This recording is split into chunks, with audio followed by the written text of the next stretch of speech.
get asked on a pretty regular basis here at Redefined Horizons to prepare or submit bids for boundary surveying and land planning work. And we don't do that. So I don't submit bids, and there's some reasons for that. And a lot of clients are sometimes surprised at that. You know, they've called 4 or 5 or 6 or 8 surveyors, and they're getting a bid in air quotes from each one, and they'll, you know, why are they doing that? Well, as soon as somebody says the word bid to me, or you do want to submit a bid, I know that they're going to select based on low price, and that's not the kind of client that we want to work for. Where does that come from? It comes from the construction world. A lot of work, not all, but a lot of work in construction is done based on low bid. Low bid might be okay if you're buying a commodity, a well-defined commodity.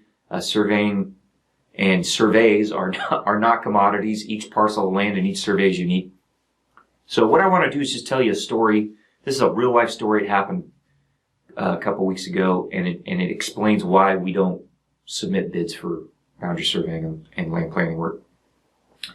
And this was a referral. So I had a good friend of mine, another surveyor, referred he referred a potential client to me. And this gentleman had bought a vacant lot in the Bay Area. It was in Brisbane, it's a little city south of San Francisco. And he wanted to build a new office for his business on this lot. And he needed a survey, and everybody was going to take too long. So, everybody had a 2 or 3 month backlog, and he needed it sooner than that. So, he was referred to me, and he asked us if we would prepare an estimate to do a topographic survey and a boundary survey for his architect. And so we did that because he was a referral. So what was concerning to us as we started to do our initial research, and we'll do a little bit of research on the front end. We don't charge the client for that. So we pulled the deed and looked at the survey records, and what immediately concerned us is he had a lot that was based on an unrecorded subdivision, which is never a good sign. And it had never been surveyed on the ground, actually surveyed on the ground. There were no property corner monuments set. And we noticed on some satellite imagery that there was a building on each side of this lot. It's a narrow lot. It's about 50 feet wide. The buildings on each side were built very close to the property line, so at 0 setback. And we had a pretty strong suspicion that the building on his north side was actually over the property line. And that happens because we knew that both of those buildings were built without a proper survey because the lots hadn't been surveyed. So, just to satisfy our curiosity and try and help the client, we also went ahead and pulled the zoning code, and we realized that on this particular lot there was a requirement for a 15-foot side yard setback. And, the code wasn't quite that simple. There were some other rules that applied, but basically there was a 15-foot side yard setback. Now, he had a 50-foot wide lot, which means best case scenario, if he's 15 feet from each lot line, he's got 20 feet left to build. 20 feet wide left that he can build in. That's not a lot. 20 feet's pretty small. Not saying that he couldn't build a building that was 20 feet wide, but it's not a lot of room. Now, the issue was, if the city realized there was building encroachments, which they probably would, and if there weren't building encroachments, there were certainly violations of the 15-foot side yard setback. The city could require either the neighbor's buildings to be moved, or they could require a lot line adjustment. They could require him to move his lot lines in to give each of those buildings 15 feet.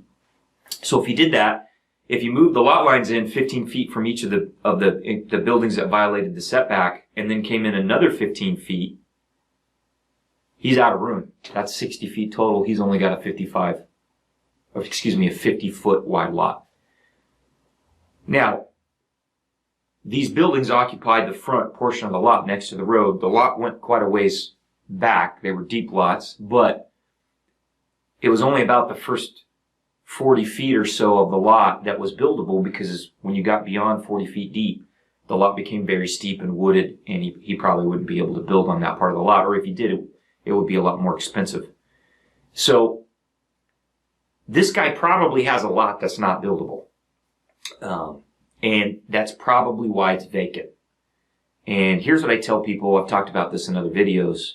You know, if you're buying a vacant lot in the Bay Area, you need to be really careful. There's probably a reason why it's vacant. If it didn't have problems, somebody would have already built on it. That's just the nature of real estate in most places in the Bay Area. So I suspect that this lot is not buildable. So we submitted a proposal for the client. We told him it's $14,000 to do a full topo and a boundary survey, and to help you sort out some of these issues that you're going to have, land planning issues with this lot. We told him what we found. We told him, hey, we're worried there might be a risk that your lot might not be buildable. You know, you might have to this could get really ugly, potentially, and you have to work with the city. You might have to work with your neighbors. A building might have to get moved, potentially. So, and he had already bought the lot.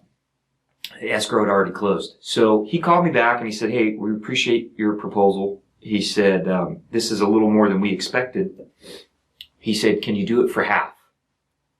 And I said, no, I can't do it for half. The price I gave him was already pretty bare bones for us. It was going to be very close to what our cost would be.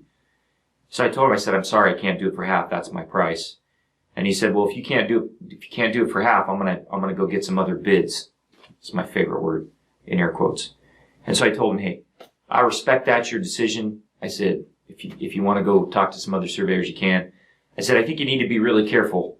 You need to hire somebody that knows what they're doing, because I suspect you've got a lot that you might not be able to build on. And a lot of surveyors may not realize that. So he thanked me and then went to go find another surveyor. Now, here's what I suspect is going to happen to that guy. He's probably going to hire a surveyor based on low bid. And that surveyor is going to do a topo survey, and he's going to shoot the buildings, and he's going to figure out where he thinks the boundary goes.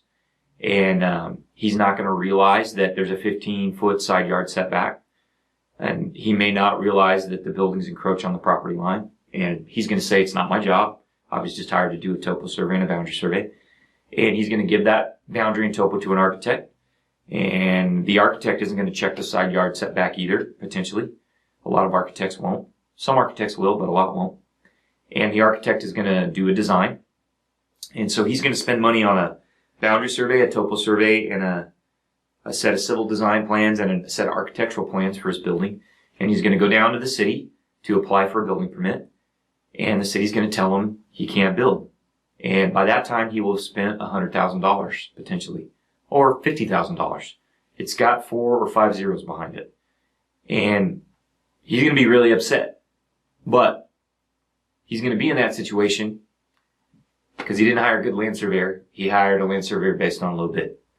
And so that's why we don't do low bid surveys. And that's why clients shouldn't do low bid surveys.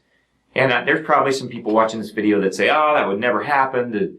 The other surveyor would catch it, or the architect would catch it, or the civil engineer would catch it. I've seen that happen multiple times in the Bay Area. I've gotten calls from contractors ready to set up form boards, and they don't have enough room on the lot because nobody got a good survey and they didn't realize the neighbors' buildings were encroaching.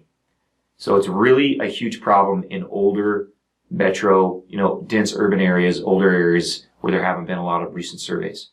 So we don't submit bids for boundary surveying and land title services, and you shouldn't ask for bids. If you're a real estate investor or land developer, you should hire a good surveyor that has a good reputation, that's going to look out for your interests, ask the right questions, and help you solve problems when you find them. And just remember, if you're buying that vacant lot in a major metro area, there might be a reason it's vacant, and you need to look into that before you close escrow.